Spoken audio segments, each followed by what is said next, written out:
आता दिलीच गेली पाहिजे, 2-2, 3-3 वेळा आम्ही का विद्यार्थ्यांनी परीक्षा द्यावी असा प्रश्न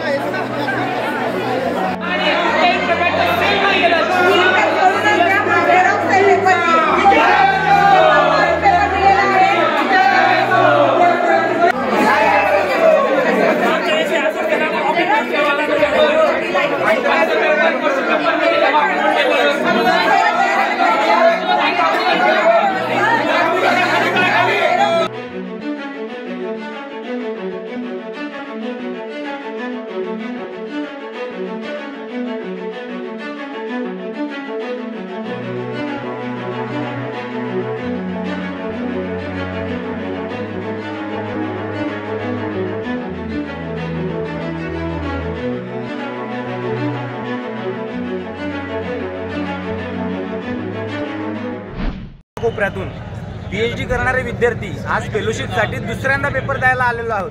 मागच्या वेळी 24 डिसेंबरला आमचा पुण्यातच पेपर झालेला होता, तो पेपर फुटलेला होता। आता आम्ही मोठ्या आशेने आलो की चला बाबा एकदा व्यवस्थित परीक्षा होईल। आमची मागणी होती, आम्ही उपोषणाला बसलो, ती मागणी मान्य झाली नाही। शेवटी आम्ही आमच्यावर दबाव टाकून आमची मानसिक तयारी नसताना आम्ही इथे पेपर द्यायला आलो। पेपर देण्यासाठी वेगवेगळ्या कानाकोपऱ्यातून लोक इथे आलेले होते। त्यापैकी काही महिला अक्षरशः 1-1 वर्षाच्या मुलाला घेऊन आलेल्या होत्या।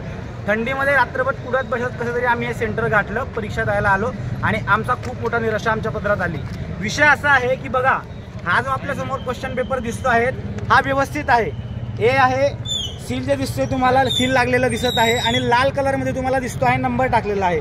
परंतु त्याच प्रकारे सी आणि डी ग्रुपची जी क्वेश्चन पेपर आहे इथे तुम्हाला झेरॉक्स क्वेश्चन पेपर दिसेल, सील कुठल्याही प्रकारचं नाहीये आणि स्वतः प्रशासनाने इथे 1 नंबरच्या क्लॉजला दिलेलं आहे की सील नसलेली किंवा सील उघडलेली प्रश्नपत्रिका स्वीकारू नये। प्रशासन आमची खूप मोठी थट्टा करतंय। एकीकडे शासन म्हणते विधानसभेमध्ये, जे की लोकशाहीचं मंदिर आहे, पीएचडी करून तुम्ही दिवे लावणार काय? आज मला राज्यकर्त्यांना सवाल आहे की तुम्ही हा सेट परीक्षेचा, सेट भवनाचा दुसऱ्यांदा दिवा लावण्याचा प्रकार झालेला आहे आणि उच्च विद्याविभूषित असताना, आम्ही उच्च शिक्षण घेत असताना जे संशोधन करणार आहोत, आम्ही स्कॉलरशिप फेलोशिप मागतोय ते संशोधनासाठी मागतोय, तुमच्यासारखे बंगले बांधायला मागत नाहीयेत। आम्ही जी स्कॉलरशिप घेणार आहोत, त्यातून जे संशोधन करणार आहे ते देशाच्या, समाजाच्या आणि शासनाच्याच कामात येणार आहेत। आणि असं चालू असताना आमची फेलोशिपची मागणी तुम्ही नाकारतायत। गेल्या 2 वर्षी सरसकट फेलोशिप देण्यात आली, आता तुम्हाला काय प्रॉब्लेम झालेला आहे? सारथी, बार्टी, महाज्योती या सर्व विद्यार्थ्यांनी या ठिकाणी बहिष्कार टाकलेला आहे। याच्या पुढे आम्ही एक्झाम देणार पण नाही, याच्या पुढे आम्ही कुठे जाणार पण नाही। महाराष्ट्रातील सर्व बातम्यांचे विश्वासार्ह व्यासपीठ, सकाळच्या सर्व सोशल मीडिया प्लॅटफॉर्मला लाईक, फॉलो आणि सबस्क्राईब करा। तसंच सर्व नोटिफिकेशनसाठी बेल आयकॉन प्रेस करायला विसरू नका।